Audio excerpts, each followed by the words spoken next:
أعوذ بالله من الشيطان الرجيم بسم الله الرحمن الرحيم ومن أظلم ممن منع مساجد الله أن يذكر فيها اسمه وسعى في خرابها أولئك ما كان لهم أن يدخلوها إلا خائفين لهم في الدنيا خزي ولهم في الآخرة عذاب عظيم ولله المشرق والمغرب فأينما تولوا فثم وجه الله إن الله واسع عليم وقالوا اتخذ الله ولدا سبحانه بل له ما في السماوات والأرض كل له قانتون. سورہ یوسف شروع کر دی تھی، اب اس کی طرف پڑھتے ہیں۔ بسم اللہ الرحمن الرحیم۔ ومن اظلم ممن منع مساجد اللہ ان یذکر فیہا اسمہ وسعى في خرابها أولئك ما كان لهم أن يدخلوها إلا خائفين لهم في الدنيا خزي ولهم في الآخرة عذاب عظيم۔ اس سے بڑا ظلم کیا ہو سکتا ہے کہ کوئی آدمی اس بات کو منع کرے کہ مسجد میں اللہ کا ذکر ہو اور مسجد کو خراب کرنے کی کوشش کرے۔ اولئک ما کان لہم ان یدخلوها الا خائفین، وہ ایسا کر رہے ہیں دوسروں کے ساتھ تو ان کے ساتھ ایسا ہوگا کہ وہ خوف کی حالت میں مسجد میں داخل ہوں گے، اور دنیا میں ان کے لیے کیا ہے؟ ضلالت ہے۔ وَلَهُمْ فِي الْآخِرَةِ عَذَابٌ عَظِيمٌ، ایسے لوگ جو کہ مسجد کو خراب کرنے کی کوشش کرتے ہیں اور اللہ کے ذکر کو وہاں جاری رکھنے سے روکتے ہیں، ان کے لیے دنیا میں ضلالت ہے اور آخرت میں بڑا عذاب ہے، عذاب عظیم ہے۔ یہاں پر یہ کہا، یہ اس کے ایک بیک گراؤنڈ ہے کہ مشرکین مسجد حرام میں جو ہے وہ اللہ کا ذکر نہیں ہونے دیتے تھے، قرآن کی تلاوت نہیں ہونے دیتے اور قرآن کی تلاوت سے منع کرتے تھے۔ تو خدا نے ان کی مذمت کی ہے کہ جو لوگ اللہ کے نام کو مسجد میں اس کی ترویج نہیں کرنے دیتے، ان کے لیے عذاب ہے۔ یہاں پر دو چیزیں بیان ہوئی ہیں، ایک یہ ہے کہ آپ مسجد میں کسی کو بھی منع نہیں کر سکتے اللہ کے ذکر سے۔ یہ بات بتا رہی ہے کہ آپ نے اگر مسجد بنائی ہے اللہ کے لیے تو پھر آپ منع نہیں کر سکتے کہ شیعہ اس میں نہ آئے، اس میں بریلوی نہ آئے، اس میں کوئی اہل حدیث نہ آئے، بلکہ مسجد آپ کی نہیں ہے، مسجد اللہ کی ہے۔ اور افسوس سے کہنا پڑتا ہے پاکستان میں بورڈ لگا دیا جاتا ہے کہ مسجد فلاں فرقے کی ہے اور دوسرے فرقے والے یہاں نماز نہیں پڑھ سکتے۔ اس کا مطلب ہے مسجد خدا کے لیے انہوں نے بنائی۔ اور دوسرا ہے یہ ایک اشارہ ہے ایک چیز کی طرف کہ آئندہ زمانہ آئے گا کہ لوگ بعض مسجد کو خراب کریں گے، چاہے اس کی بلڈنگ کو خراب کریں، چاہے وہاں پر فتنہ فساد کر کے، جھگڑا کر کے، دنیاوی باتیں کر کے، غیبت کر کے، عبادت کو ترک کر کے اس کو خراب کرنے کی کوشش کریں، دونوں کی مذمت ہے۔ اور ہوا اس طرح بابری مسجد خراب ہوئی، اس کے علاوہ اور دنیا میں بعض ممالک میں جہاں مسلمانوں کی اقلیت تھی وہاں مسجد کو خراب کرنے کی کوشش کی۔ اور مسجد سے مراد یہ ہے کہ ہر وہ جگہ جہاں عبادت ہو، مسجد کا معنی ہے سجدے کی جگہ۔ اور جو انہوں نے جنت البقیع کو خراب کیا، وہاں گرایا، یہ بھی اسی کے ضمن میں آتا ہے، یا دوسرے جو صحابہ کرام کے مزار انہوں نے گرائے یہ بھی اسی ضمن میں آتا ہے۔ یعنی جو بھی آدمی مسجد کو، عبادت کی جگہ کو خراب کرنے کی کوشش کرے گا، خدا اس پر عذاب جو ہے وہ اس دنیا میں بھی نازل کرے گا، آخرت میں بھی نازل کرے گا۔ وَصَافِ خَرَابِهَا، اور کوئی آدمی اس کو خراب کرنے کی کوشش کرے، اس کے خلاف پروپیگنڈا کرے، اس کے خلاف بات کرے اور لوگوں کو وہاں جانے سے منع کرے کہ بھائی یہ مسجد ہماری نہیں، آپ نے وہاں نہیں جانا، ایسا نہیں۔ آپ اگر منع کریں گے گویا آپ وہی کام کر رہے ہیں کہ جو کام کر رہے تھے مشرکین مکہ، منع کر رہے تھے کہ لوگوں کو مسجد میں وہ نہ جائیں۔ اور اس کے ضمن میں یہ بیان کیا جاتا ہے کہ جب مسلمان آئے تھے حج پر جانے کے لیے، عمرہ بجا لانے کے لیے آئے تھے، اور پھر صلح حدیبیہ کا واقعہ پیش ہے، وہاں پر بھی سچویشن ہوئی کہ کفار نے مسلمانوں کو روک دیا کہ وہ مسجد کی طرف جائیں، اللہ کی عبادت کریں۔ اور اسی کے ضمن میں ہے کہ وہ والدین خدا ان کو ایک تنبیہ کر رہا ہے کہ جو اپنے بچوں کو مسجد میں جانے سے منع کرتے ہوتے ہیں بعض اوقات والدین ایسے کہ آپ مسجد میں نہ جائیں گے، وہاں آپ نمازوں میں لگ جائیں گے، آپ دین کی طرف چلے جائیں گے، آپ جو ہے شریر کے لیے کی طرف چلے جائیں گے، لہٰذا وہ اپنے بچوں کو منع کرتے ہیں۔ یہاں پر آیت بتا رہی ہے کہ آپ کسی کو مسجد میں جانے سے منع نہیں کر سکتے۔ یہاں اس آیت سے پتہ چلتا ہے، دیکھیں نا اسلام نے کتنی توجہ دی ہے مسجد کی طرف، اور کتنا اس کو اہتمام کیا مسجد کا، کہ آپ اگر 2 رکعت نماز پڑھتے ہیں گھر میں اس کا ثواب کم ہے، مسجد میں پڑھیں گے اس کا زیادہ ہے۔ آپ 2 رکعت نماز پڑھتے ہیں اکیلے تو اس کا ثواب 2 رکعت کا آپ کو ملے گا، جماعت کے ساتھ پڑھتے ہیں تو آپ کو 70 رکعت کا ثواب جو ہے وہ آپ کو ملے گا۔ اور قرآن نے کہا وَرْكَعُوا مَعَ الرَّاكِعِينَ، کہ رکوع کرنے والوں کے ساتھ رکوع کرو، یعنی نماز اصل کیا ہے؟ جماعت کے ساتھ ہے، مجبوری کی حالت میں آپ اکیلے پڑھیں گے۔ اوریجنل اس کی کیا ہے؟ بیسک اس کی ہے وہ جماعت ہے۔ ہاں مجبوری ہے تو جماعت کے علاوہ آپ پڑھ سکتے ہیں، جس طرح بیسک اس طرح کہ آپ نے کھڑے ہو کر نماز پڑھنا ہے، مجبوری کی حالت میں آپ نے بیٹھ کر پڑھنا ہے، مجبوری کی حالت میں آپ نے لیٹ کر پڑھنا ہے، لیکن بیسک اس کا اصل وجود کیا ہے؟ وہ ہے آپ نے کھڑے ہو کر پڑھنا ہے۔ اسی طرح اصل نماز کا وجود کیا ہے؟ وہ جماعت کے ساتھ ہے۔ اور پھر مسجد صرف مسجد نہیں ہے، آپ کے لیے کمیونٹی سینٹر ہے، آپ کے لیے ملنے کی ایک جگہ ہے۔ اور کون سی جگہ پر آپ مل رہے ہیں؟ جو اللہ کا گھر ہے، اس سے بہتر کوئی جگہ نہیں ہو سکتی۔ کون سی جگہ آپ مل رہے ہیں؟ جہاں پر اللہ کی برکتیں رحمتیں نازل ہوتی ہیں۔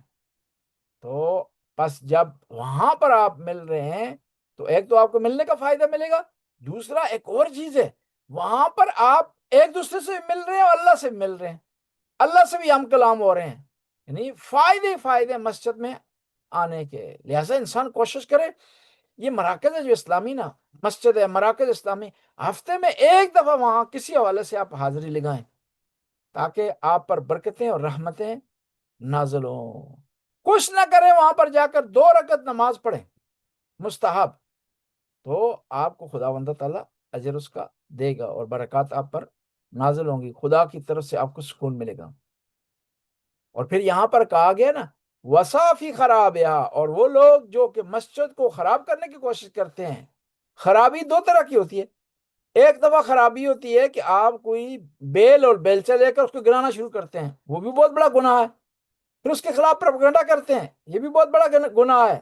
وہاں نہیں جاتے، آپ کے نہ جانے سے مسجد کمزور ہو جاتی ہے، خراب پڑ جاتی ہے، اس میں رونق ختم ہو جاتی ہے، تو یہ بھی ایک قسم کی خرابی ہے، اس کی بھی مذمت ہوئی ہے۔ اور مسجد کا بنانے کا مقصد کیا ہے؟ کہ وہاں خدا کا ذکر ہو۔ مسجد اگر آپ بنا لیں، پیسے آپ خرچ کریں، لیکن یہ ہے کہ وہاں نہ جائیں تو اس کے بنانے کا فائدہ نہیں ہے۔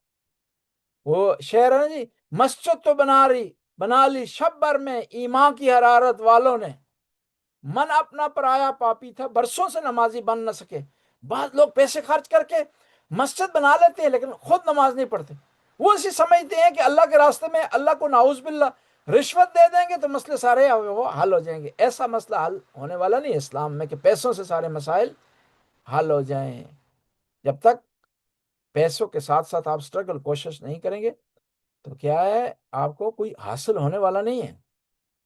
اور یہی آیت بتا رہی ہے کہ دشمن ہماری مسجد سے ڈرتا ہے، اس کو خراب کرنے کی کوشش کرتا ہے، اس کے خلاف پروپیگنڈا کرتا ہے اور اس کو غلط رنگ دینے کی کوشش کرتا ہے۔ ہمیں جب دشمن حساس ہے ہماری مساجد سے متعلق تو ہمیں مسجدوں کی طرف جو ہے وہ توجہ دینی چاہیے۔ یہ جو مراکز ہیں آج اگر آباد رہیں گے تو آئندہ ہماری نسلیں جو ہے وہ محفوظ رہیں گی، لیکن یہی مراکز اگر آج ہم ان کو غیر آباد کر دیں گے اور وہاں صرف بوڑھے جائیں گے تو آئندہ نسلیں ہماری محفوظ نہیں رہیں گی۔ اور حالات کچھ ایسے خطرناک دکھائی دیتے ہیں۔ اوسلو میں ایک شیعہ مرکز ہے، زور کی نماز ہوتی ہے وہاں پر، وہاں جب میں آیا تو 15 آدمی تھے نماز پڑھنے والے، اب وہ 15 میں سے 7 فوت ہو گئے، 8 رہ گئے، اور وہ 8 بھی لائن میں ہیں۔ تو اس کا مطلب ہے وہ 8 بھی فوت ہو جائیں گے تو وہ نماز زور کی ختم ہو جائے گی، وہ مسجد اس کی چھٹی ہو جائے گی اس مرکز کی۔ لہٰذا ہمیں کوشش کرنی چاہیے کہ اپنے جوانوں کو موٹیویٹ کریں کہ وہ مسجد میں مرکز میں آئیں، آ کر کے درس حاصل کریں، مسجد سے آشنا ہوں، اور پھر مسجدوں کو چاہیے کہ پیارا ماحول بنائیں، جو جوان ہیں ان کے مطابق ماحول بنائیں، نظر و نیاز ان کی مزاج کے مطابق دی جائے۔ ہم یہ سمجھتے ہیں کہ بس حلیم ہی نظر و نیاز ہے، بریانی نظر و نیاز ہے، برگر نظر و نیاز کے طور پر نہیں دیا جا سکتا، منع ہے جی۔ پزے کو برگر کے نظر و نیاز کے طور پر نہیں دیا جا سکتا، یہ منع ہے جی۔ نہیں، آپ کوشش کریں، اٹریکشن پیدا کریں۔ آج بچہ آپ کا پزے کے لیے آ رہا ہے تو کل عادت ہو جائے گی، اس کی مسجد میں انٹری کی اسے عادت ہو جائے گی، پزا نہیں ملے گا تو وہ آئے گا، پھر نماز کے لیے آئے گا۔ آج پزے کی وجہ سے آ رہا ہے تو کل دعائے کمیل کو سرور آنا شروع ہو جائے گا، تو وہ آنا شروع ہو جائے گا۔ اور پھر یہ بھی کوشش کریں، اور بڑا ان کا اچھا اقدام ہے اپنا ستونگر والے مومنین کا، کہ انہوں نے اپنے لیے ایک مرکز بنا لیا ہے۔ افراد کی قابل توجہ تعداد تھی، کوشش کی ہے، انہوں نے اسٹرگل کی، ایک مرکز بنایا۔ کام تو مشکل ہے، آسان نہیں ہے کہ آپ مرکز بناتے ہیں، پھر حساب رکھتے ہیں، پھر مومنین کو اکٹھا کرتے ہیں، پھر نیاز آپ پکاتے ہیں۔ یہ سارے مراحل مشکل ہیں، لیکن یہ مشکلات آپ کی آئندہ نسلوں کو محفوظ کر رہے ہیں۔ پھر عالم دین کو منوانا، ایئرپورٹ سے اس کو لینا، گھر میں ٹھہرانا، پھر اس کا آؤ بگد کرنا، پھر بعض عالم دین ان کا اپنے خاص مزاج ہوتے ہیں، ان کے مزاج کو بھی جو برداشت کرنا، یہ سارے مشکل کام ہے، لیکن آپ کی آئندہ نسلوں کو محفوظ کر رہے ہیں۔ وہ امانت جو بچے ہیں آپ کے پاس، اور وہ امانت خدا نے آپ کو دی ہے، اور آپ کو امین سمجھے خدا نے اولاد آپ کو دی ہے، تو اس امانت میں اگر اس کو پروان نہیں چڑھائیں گے، اس کی تربیت نہیں کریں گے، اس کا خیال نہیں رکھیں گے، تو کیا ہے، خدا کی بارگاہ میں جواب دہی ہوگی کہ بچے میں نے تجھے دیے تھے، آپ نے اس کا کیوں خیال نہیں رکھا۔ اب ہم اگلی آیت کی طرف آتے ہیں، آیت نمبر 115۔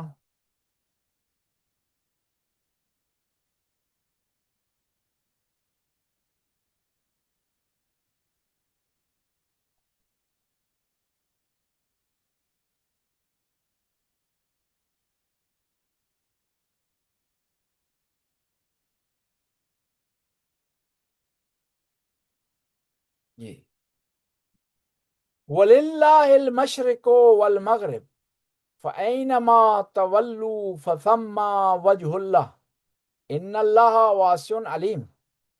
مشرق اور مغرب اللہ کے لیے، فَأَيْنَمَا تَوَلُّوا، جس طرف تم چہرہ پھیر لو، فَثَمَّ وَجْهُ اللَّهِ، تم اللہ کو پاؤ گے۔ إِنَّ اللَّهَ وَاسِعٌ عَلِيمٌ۔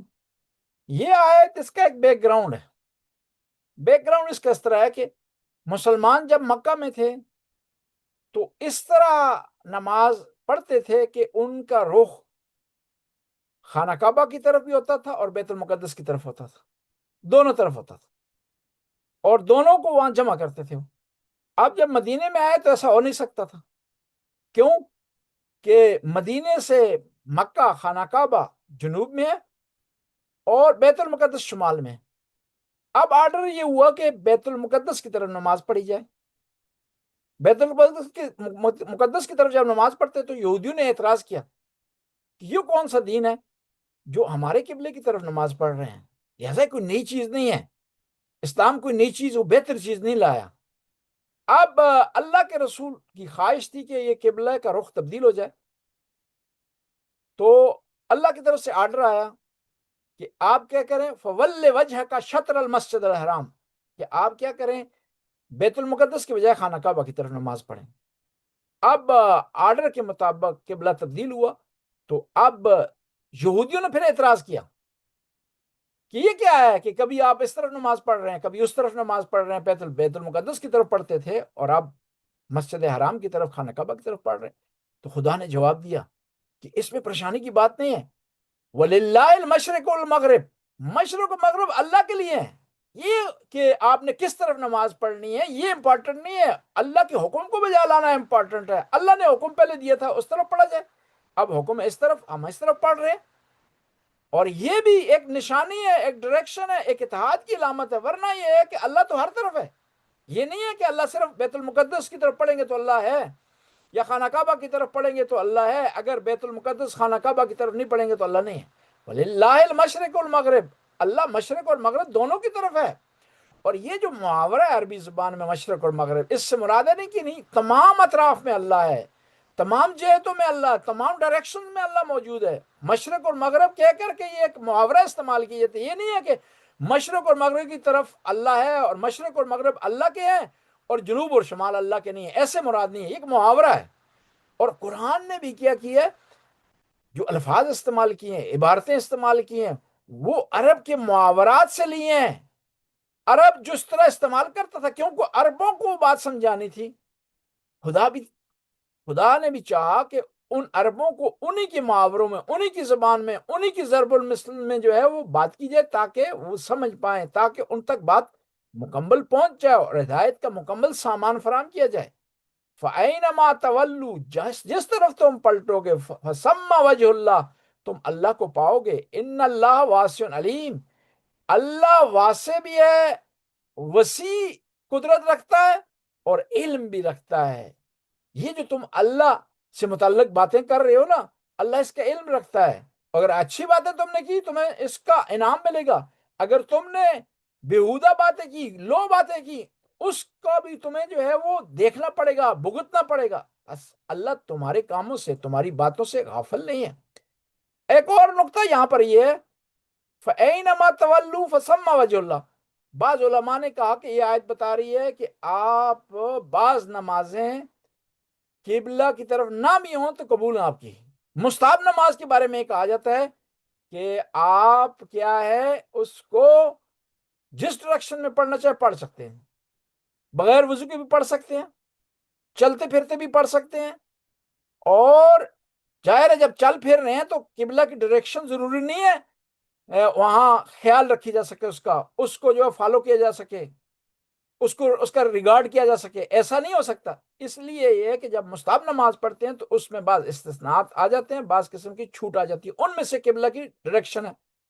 اس کے علاوہ آپ جب مجبوری کی حالت میں ہیں، ایسے علاقے میں چلے گئے ہیں کہ جہاں پر آپ کو قبلہ کی جہت ڈائریکشن پتہ نہیں چل رہی، وہاں اس کے لیے کلیے مقرر کیے گئے ہیں۔ ایک یہ کہ مسلمانوں کی قبرستان کو دیکھیں، مساجد کو دیکھیں، پھر اس کے علاوہ کمپاس استعمال کریں۔ پھر بھی نہ ہو تو آپ جن دو طرف کی طرف آپ کو یہ گمان جا رہا ہے کہ اس طرف قبلہ ہوگا، ان دو طرف کی طرف آپ نماز پڑھیں گے، یا جس طرف کی طرف آپ کا گمان ہے کہ اس طرف مجھے یہ یقین ہوتا ہے کہ قبلہ اس طرف ہوگا، تو آپ نماز پڑھ لیں گے، آپ کی نماز صحیح ہو جائے گی۔ بعد میں ضروری نہیں ہے کہ آپ جو ہے اس کو چینج کریں۔ ایک اور مسئلہ بھی بیان کرتا چلوں، آپ نے بھول کر نماز پڑھی ہے، نماز آپ نے پڑھ لی ہے، اور بعد میں آپ کو پتہ چلا ہے کہ آپ کی قبلے کی طرف نہیں تھے، واجب نماز کی بات کر رہا ہوں، تو اگر وہاں دائیں بائیں تھا تو کوئی حرج نہیں ہے، نماز آپ کی ٹھیک ہے۔ اگر آپ نے 180 ڈگری غلط پڑھی ہے، یعنی آپ نے بالکل پیٹھ کی ہے قبلے کی طرف، تو وہاں یہ ہے کہ آپ نے دوبارہ نماز پڑھنی ہے نئی جہت کی طرف، نئی ڈائریکشن کی طرف، جو آپ کو کہ علم میں آئی ہے، جس کا آپ کو علم حاصل ہوا۔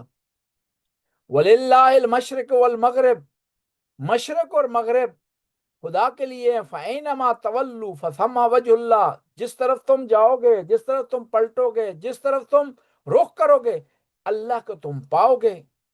یعنی یہ آیت پہلا نقطہ یہ بتا رہی ہے کہ خدا کے حکم کو ہمیں فالو کرنا چاہیے، جس کام میں خدائی رنگ، خدائی حکم پایا جاتا ہے وہ قابل قبول ہے، یہ نہیں دیکھنا وہ کس قسم کا ہے، ہم نے وہاں عقل استعمال نہیں کرنا۔ اور دوسرا یہ ہے کہ خداوند تعالیٰ ہر جگہ پر ہے، کوئی جگہ ایسی نہیں ہے کہ جہاں خدا نہ ہو۔ اگلی آیت کو بھی ہم پڑھتے ہیں، پھر اس کے بعد انشاءاللہ مکمل کر دیں گے۔ وَقَالُوا اتَّخَذَ اللَّهُ وَلَدًا، یہودیوں، عیسائیوں اور مشرکین نے کہا کہ اللہ کا بیٹا ہے۔ سبحانہ، اللہ ان چیزوں سے پاک ہے۔ بل لہو ما فی السماوات والارض، بلکہ اللہ تو وہ ہے کہ جس کے لیے زمین و آسمان ہے۔ کل لہو قانتون، اور زمین و آسمان میں تمام جو ہستی ہے، تمام جو موجودات ہیں، وہ اللہ کی اطاعت کرتے ہیں۔ یہاں پر یہ یہودیوں کا، عیسائیوں کا ایک مشرکانہ عقیدہ بیان کیا جاتا ہے۔ یعنی پہلے انہوں نے اعتراض کیا تھا یہودیوں نے قبلے پر، اب انہی یہودیوں سے متعلق بات ہو رہی ہے کہ تم قبلے پر اعتراض کر رہے ہو اور اس طرف تم خدا کا کسی کو شریک ٹھہرا رہے ہو۔ قالوا اتخذ اللہ ولدا، کہ انہوں نے کہا کہ خدا کا بیٹا ہے۔ اور یہ ہوا کہ کس کو خدا کا بیٹا سمجھتے تھے یہودی؟ حضرت جو ہے عزیر کو۔ اور عیسائی کس کو خدا کا بیٹا سمجھتے تھے؟ حضرت عیسیٰ کو۔ اور مشرکین مکہ یہ کہتے تھے کہ یہ خواتین جو ہیں، جو لڑکیاں ہیں، یہ خدا کی بیٹیاں۔ اب تینوں کی نفی ایک آیت میں کی گئی ہے، اور یہاں پر نقطہ بتایا جا رہا ہے کہ سبحانہ، خدا ان چیزوں سے پاک ہے، اس کی اولاد نہیں ہے۔ اب سوال ہی پیدا ہوتا ہے کہ خدا کی اولاد نہ ہونے پر کیا دلائل ہیں؟ اس کے لیے توجہ کرنی ضروری ہے کہ انسان کیوں اولاد کی خواہش کرتا ہے، انسان کیوں اولاد کو چاہتا ہے۔ اس کی تمنا ہوتی ہے کہ اس کی اولاد ہو، حالانکہ اولاد کے لیے اسے مشکلات برداشت کرنی پڑتی ہیں، اولاد کے لیے اسے مصائب جھیلنے پڑتے ہیں، اولاد کے لیے اسے سختی کرنی پڑتی ہے، اولاد کے لیے اسے کمائی کے لیے در بدر ٹھوکریں کھانی پڑتی ہیں، لیکن پھر بھی اس کی خواہش ہوتی ہے اس کی اولاد ہو۔ اولاد نہ ہو تو علاج کرواتا ہے، تویز کرواتا ہے، زیارتیں مانتا ہے، عمریں مانتا ہے تاکہ اس کی اولاد ہو جائے۔ کیوں؟ پہلی یہ بات ہے کہ انسان کیا ہے، وہ فنا ہونے والا ہے، کل نفس ذائقۃ الموت۔ انسان کی عمر محدود ہے، اس کی لائف محدود ہے، وہ چاہتا ہے کہ اپنے مرنے کے بعد اس کی بقا رہے، اس کی نشانی رہے، اس کو اولاد کی ضرورت ہوتی ہے۔ اور اللہ ایسا ہے نہیں کہ اس کی عمر محدود ہو اور وہ محتاج ہو اولاد کی، بس اللہ کو ضرورت نہیں ہے اولاد کی، اور بس جو اولاد کی جس کی ضرورت ہے وہ محتاج ہے، اور اللہ محتاج نہیں ہے۔ اور پھر دوسرا یہ ہے کہ انسان کو کیوں اولاد کی ضرورت ہوتی ہے؟ کیونکہ اس کی پاور لمیٹڈ ہے، وہ چاہتا ہے کسی معاون کی ضرورت ہے، کسی مددگار کی ضرورت ہے، کوئی ہو جو اس کی مدد کرے۔ اور اللہ جو ہے ایسا ہے نہیں ہے کہ اس کی قدرت محدود ہو اور اولاد کی طرف محتاج ہو۔ اور پھر ایک اور چیز ہے کہ انسان محبت کے لیے، تاکہ کوئی اس سے محبت کرے یا وہ کسی سے محبت کرے، محتاج ہے اولاد کا، کہ اولاد اس سے محبت کرے یا وہ اولاد سے محبت کرے۔ اور اس احتیاج کو برطرف کرنے کے لیے وہ محتاج رہتا ہے اولاد کا، اور اس کے دل میں چاہت ہوتی ہے کہ اولاد ہو۔ خدا ایسا ہے نہیں کہ محتاج ہو، بس خدا وندہ تعالیٰ میں یہ کمیاں ہیں نہیں، یہ کمزوریاں ہیں نہیں کہ ہم کہیں کہ خدا کو اولاد کی ضرورت ہے۔ بس جس کو بھی اولاد کی ضرورت ہے محتاج ہے، اور انسان کو اولاد کی ضرورت ہے اس لیے وہ محتاج ہے، اور خدا وندہ تعالیٰ جو محتاج ہے وہ خدا نہیں ہو سکتا۔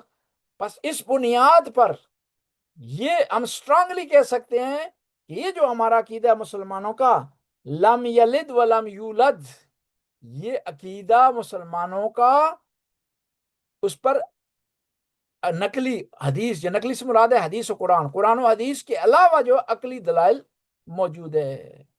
اس لیے ہم کہتے ہیں خدا دکھائی نہیں دیتا۔ کیوں؟